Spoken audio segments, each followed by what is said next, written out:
Y un lujo, sin duda, para nuestro programa de Viva la Vida, tener en el piso de Unife al doctor Darío Colombaro. Él es jefe de alergia e inmunología del Hospital Argerich, de mi querido Hospital Argerich, donde pasé tantos años de formación, para hablar sobre asma, porque ayer fue el Día Mundial del Asma. Como todos los primeros martes de mayo se conmemora y por eso tocó en el día de ayer. ¿Cómo le va, doctor Colombaro? Muchísimas gracias por acercarse a nuestro canal.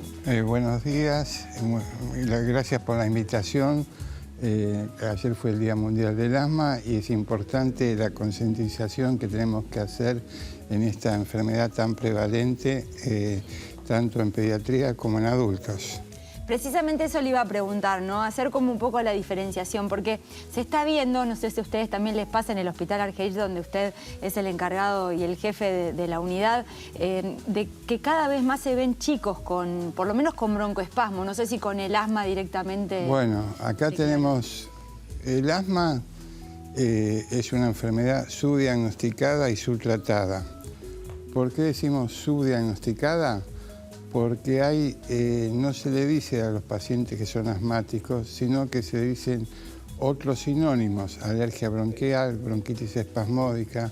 Nosotros a través de la red hicimos una encuesta en toda Latinoamérica y Europa, España, Portugal, en donde los sinónimos de asma son más de 100, que lo llaman de diferente manera. Por eso es importante llamar a las cosas por su nombre. Asma es asma, no es ni alergia bronquial ni bronquitis espasmódica y todo demás. Esto genera un estigmatismo de los pacientes asmáticos en función de que el impacto que tiene la palabra asma. Entonces, tanto la familia como el médico no le explica que el asma puede hacer una actividad normal. Hay deportistas, maratonistas que son asmáticos. Entonces a veces se lo margina y se lo renega que no haces actividad física, sos asmático, andá al costado cuando hacen gimnasia y todo demás. Entonces la palabra esa hay que sacársela del tabú. Asma es asma. O sea, a veces el diagnóstico tarda en hacerse porque empiezan con broncoespasmo y tener broncoespasmo no significa tener asma. ¿Y desde qué edad, doctor, perdón, es que uno puede ser asmático? ¿Viene de nacimiento? ¿Se empieza a desarrollar a partir de que uno es niño, más grande? La prevalencia de la enfermedad en el mundo, hay 300 millones de personas en el mundo, que origina en la Argentina un 10 a 12% en la población pediátrica y un 5 a 8% en la población adulta. En el mundo hay 450.000 muertes por asma. En la Argentina más o menos 400 muertes por asma. ¿Por año? Por año, sí. Entonces, el tema es que el subdiagnóstico parte por no llamar a las cosas por su nombre. La falta de realización de la medición de la función pulmonar es otro ejemplo. A todos hipertensos se le toma la presión. A todo diabético se le hace un control de glucemia, ya sea con un pinchacito en el dedo y el aparatito que mide la glucemia en la casa. Pero a los asmáticos a veces recibimos pacientes que nunca se le hizo una espirometría o se la hizo hace 10 años atrás o no tiene el medidor de pico flujo, que es el medidor para saber poner un semáforo al asma. Entonces, por eso está también subdiagnosticado, porque el asma, los síntomas de asma son falta de aire, la disnea, el silbido, la tos, la opresión en el pecho. Y eso, si el paciente no tiene esos síntomas, a veces se cree que está bien, pero uno, si le hace la función respiratoria, ve que la función no es la adecuada, tiene un 70%.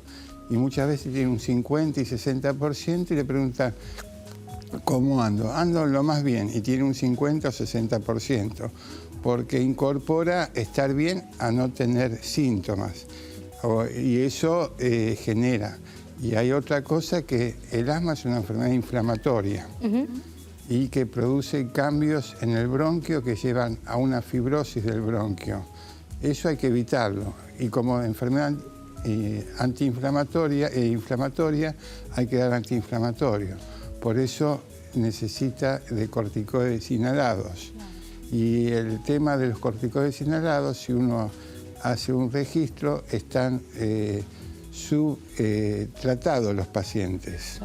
Entonces, ¿puede tener eso que ver, doctor, con que hay como un miedo atrás de lo que es el corticoide, en diferencia de lo que es el corticoide inhalado con el sistémico? Porque a lo mejor el paciente dice, no, yo no quiero corticoides porque puede traer un efecto adverso no deseado. Entonces, a partir de ahí, empiezan a tomar menos la medicación. Sí, hay pacientes que tienen corticofobia. Claro. Pero el tema es que, también el uso excesivo de salbutamol no acompañado con antiinflamatorio, el salbutamol es un broncodilatador que tiene un efecto bien importante enseguida de producir la broncodilatación. Pero eso se vio que el uso excesivo de más de 12 aerosoles por año lleva a un aumento de la mortalidad. Claro, porque además entonces, lo que el paciente no sabe, que usted se lo puede contar, es que cuando ellos hacen el puff de salbutamol, taquicardizan, o sea, aumenta la frecuencia cardíaca, claro, no es inocuo. Y aparte, cuanto más dosis se usa en salbutamol, se produce un bloqueo de los receptores, que esos bloqueos de los receptores se logra con los corticoides inhalados, desbloquear un poco, o los corticoides sistémicos, ¿no? Doctor, entonces digo como para pasarlo en limpio, ¿no? Y también llevarle tranquilidad a la gente del otro lado. En caso de creer que podemos llegar a ser asmáticos, lo primero y principal es una consulta con un alergista. Sí, neumonólogo. El tema es, primero, el interrogatorio es fundamental. Ajá. Si el paciente es asmático, viene a la consulta, y los dos padres son asmáticos, hay un 75% que el chico sea asmático. O sea, la cuestión de los padres... Por eso es una enfermedad genética, fundamentalmente. El 50%, si un padre es alérgico, un 50%. Y si ninguno de los dos son asmáticos o alérgicos, un 25%. Bien. Pero a su vez el 80% de los asmáticos son alérgicos, pero el 20% no. Hay asma por ejercicio, por ejemplo, asma por frío. Los factores desencadenantes, el principal son las virosis, los alergenos como los ácaros, el pelo de perro, gato, los hongos de la humedad como factores desencadenantes. El estrés también como factor psicológico, como toda enfermedad crónica, exacerba los síntomas. Perdón, le hago un parate ahí. Como decía la doctora justamente con el tema en los niños, ¿no? Del tema del broncoespasmo y que ha aumentado notablemente, por ejemplo, la cantidad de niños en los que se encuentra bueno, esta situación. Tiene que ver, y usted hablaba de estrés. Los chicos hoy están... O sea, ¿tienen más broncoespasmos por una cuestión de que viven en un mundo más estresado o no tiene nada que ver?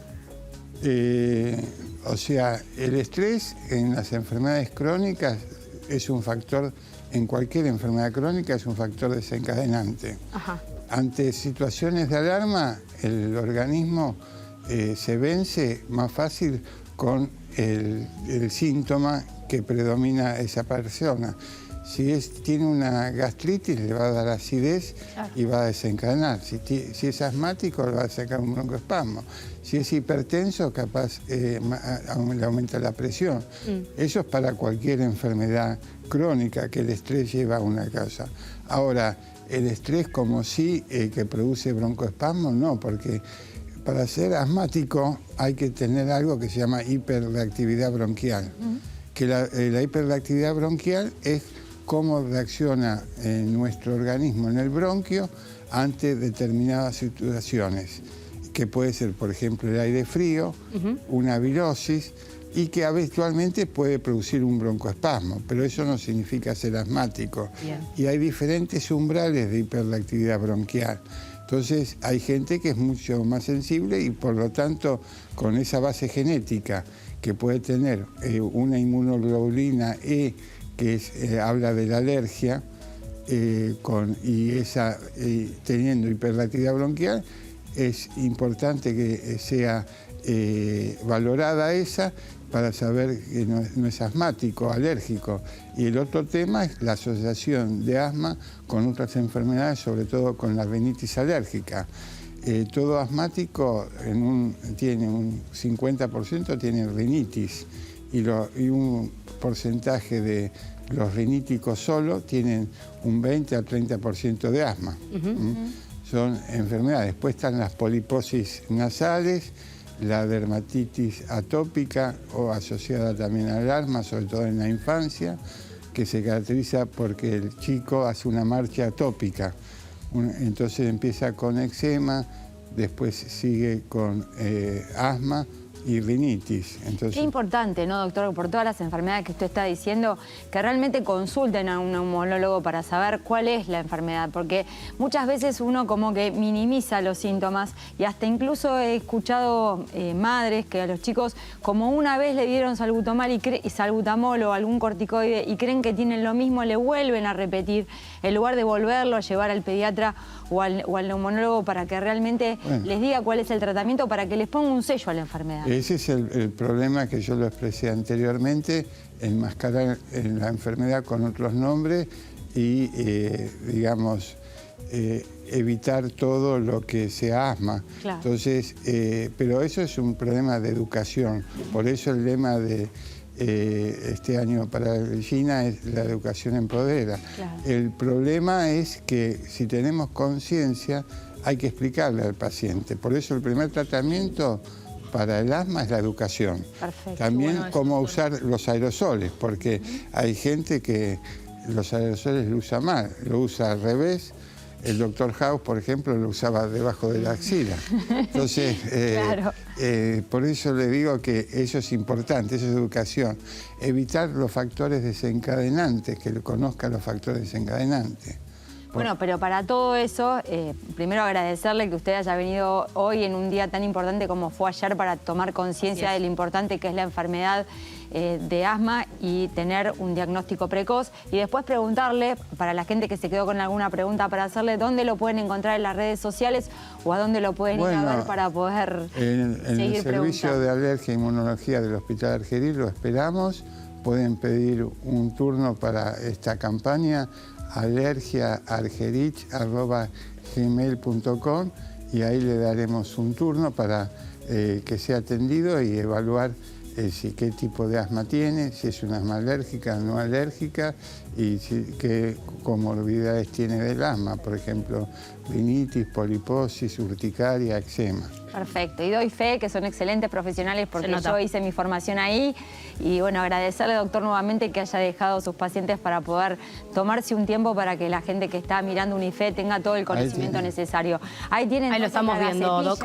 Que fue ayer el Día Mundial del Asma, para que la gente se pueda acercar y comunicarse y de esta manera poder tener una consulta y tener certeza realmente de cuál es la enfermedad que tiene. Así y aprovechar, como dijo el doctor, hablar, ponerle un nombre, ¿sí? Para tener un diagnóstico certero de lo que se está hablando, que eso disminuye también muchísimo las posibilidades de la mortalidad, ¿no? Seguro que sí. Bueno, nuevamente agradecerle, un lujo tenerlo en nuestro programa. Gracias a ustedes por la invitación. Gracias, ya lo vamos a volver a consultar. Por supuesto que sí. Pasaba gracias. El doctor Darío Colombaro, médico alergista y neumonólogo, y como bien él dijo, jefe de alergia e inmunología del Hospital Argerich.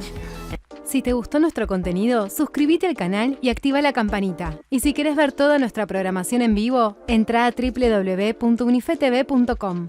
Sumate Unife. Sumate un buen día.